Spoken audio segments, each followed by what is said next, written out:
Hi, boys and girls. I'm going to try putting a chapter book read aloud on YouTube and just hope that you will listen because Charlie and the Chocolate Factory is a book that I read every year at the end of the year. And we do some different activities with it.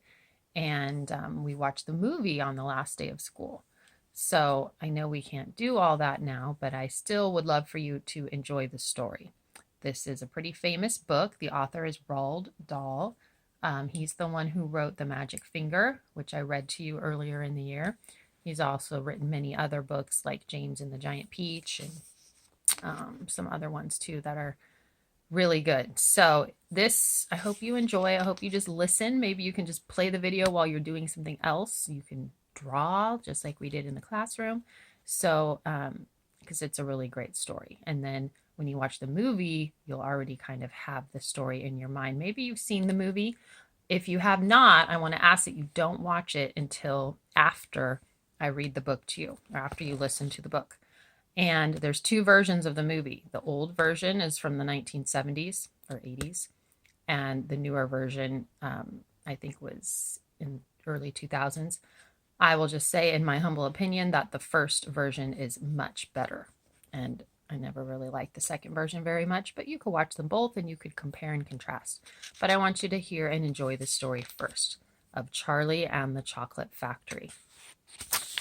Here's our characters. Charlie Bucket is the main character. Mr. Willy Wonka, of course. And then we have Augustus Gloop, Mike TV, Veruca Salt, Violet Beauregard, and of course the Oompa Loompas.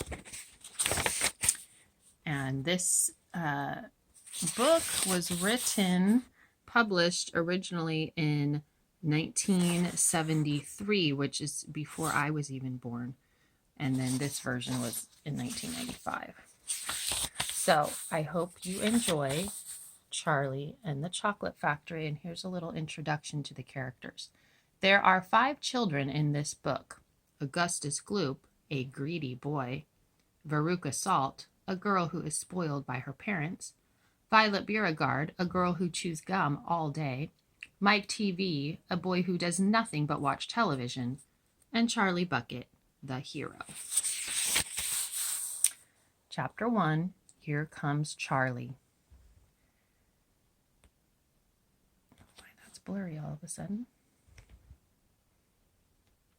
These 2 very old people are the father and mother of Mr. Bucket.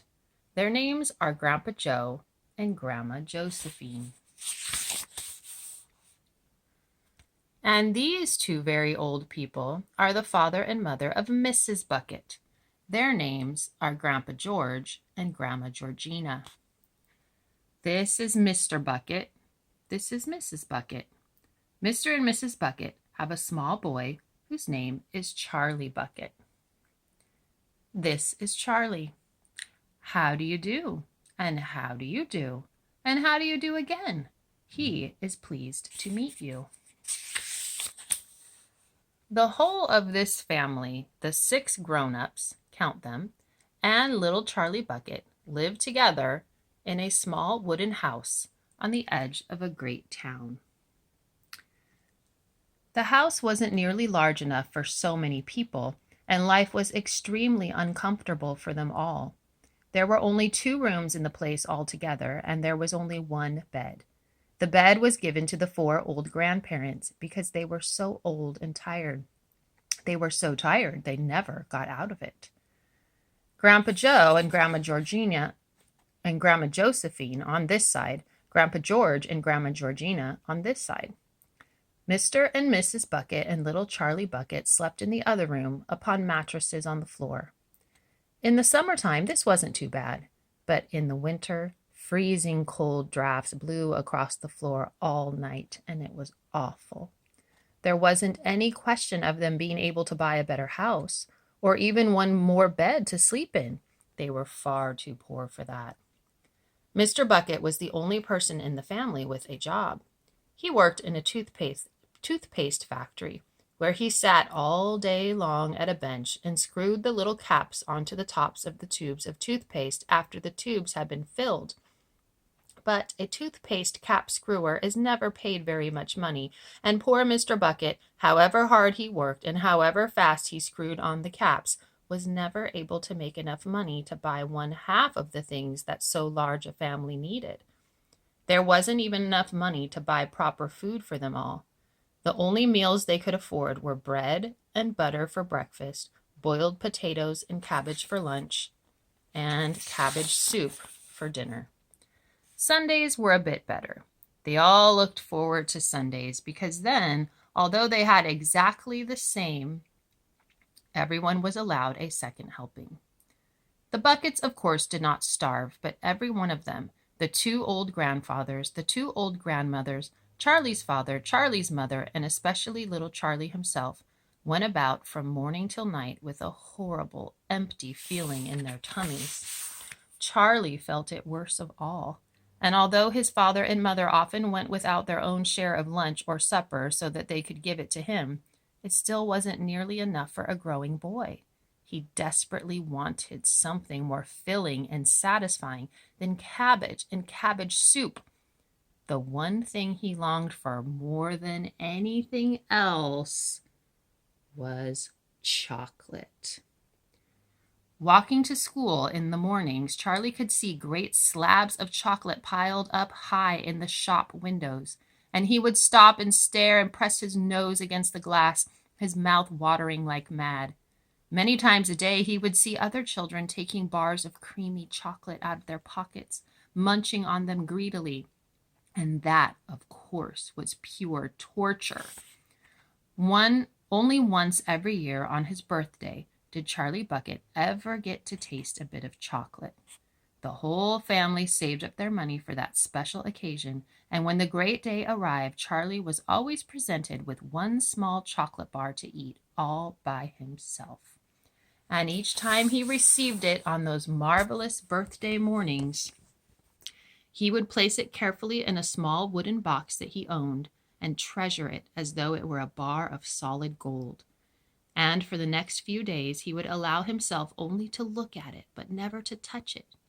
Then at last, when he could stand it no longer, he would peel back a tiny bit of the paper wrapping at one corner to expose a tiny bit of chocolate, and then he would take a tiny nibble, just enough to allow the lovely sweet taste to spread out slowly over his tongue. The next day he would take another tiny nibble, and so on and so on. And in this way, Charlie would make his 6-penny bar of birthday chocolate last for more than a month. But I haven't told you about the one awful thing that tortured little Charlie, the lover of chocolate, more than anything else.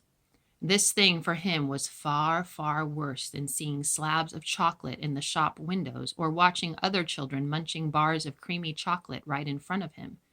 It was the most terrible, torturing thing you could imagine. And it was this. In the town itself, actually within sight of the house in which Charlie lived, there was an enormous chocolate factory. Just imagine that. And it wasn't simply an ordinary enormous chocolate factory either. It was the largest and most famous in the whole world. It was Wonka's factory, owned by a man called Mr. Willy Wonka, the greatest inventor and maker of chocolate that there has ever been. And what a tremendous, marvelous place it was. It had huge iron gates leading into it, and a high wall surrounding it, and smoke belching from its chimneys, and strange whizzing sounds coming from deep inside it. And outside the walls, for half a mile around in every direction, the air was scented with the heavy, rich smell of melting chocolate. Twice a day on his way to and from school, little Charlie Bucket had to walk right past the gates of the factory. And every time he went by, he would begin to walk very, very slowly. And he would hold his nose high in the air and take long, deep sniffs of the gorgeous chocolatey smell all around him. Oh, how he loved that smell. And oh, how he wished he could go inside the factory and see what it was like. And that's the end of the chapter. Next time, you'll hear chapter 2, Mr. Willy Wonka's Factory.